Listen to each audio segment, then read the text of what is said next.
নাসিরুদ্দিনের পাড়ার একজন তাকে সুনজরে দেখতেন না। নাসিরুদ্দিন সকলের কাছে খুব প্রিয় ছিলেন, কিন্তু ওই লোকটিকে কেউ পছন্দ করতেন না। সেই কারণেই তিনি নাসিরুদ্দিনকে হিংসা করতেন।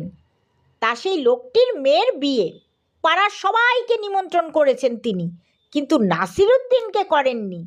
নাসিরুদ্দিনও জেদ ধরলেন, যেমন করেই হোক নেমন্তন্ন খেতেই হবে। মোল্লার বুদ্ধি বের করতে দেরি হলো না।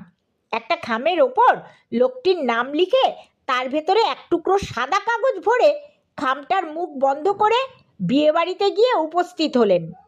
সকলে খেতে বসবে, ঠিক সেই সময় উপস্থিত হয়ে বাড়ির মালিকের হাতে খামটা দিয়ে বললেন, বাদশাহ এই চিঠিখানা পাঠিয়েছেন।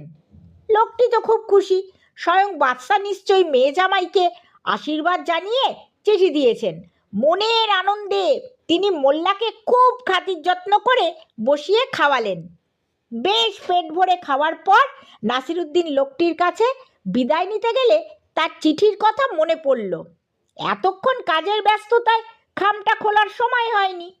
খামটা খুলে তো তিনি জিজ্ঞেস করলেন, মোল্লা সাহেব, বাদশাহ তো কিছুই লেখেননি, এর মধ্যে তো রয়েছে শুধু একখানা সাদা কাগজ। মোল্লা বললেন, এর জবাব তো আমি দিতে পারবো না। আমাকে চিঠিখানা হাতে দিয়ে পৌঁছে দিতে বললেন, আমি পৌঁছে দিয়েছি, আমার কাজ এখানেই শেষ।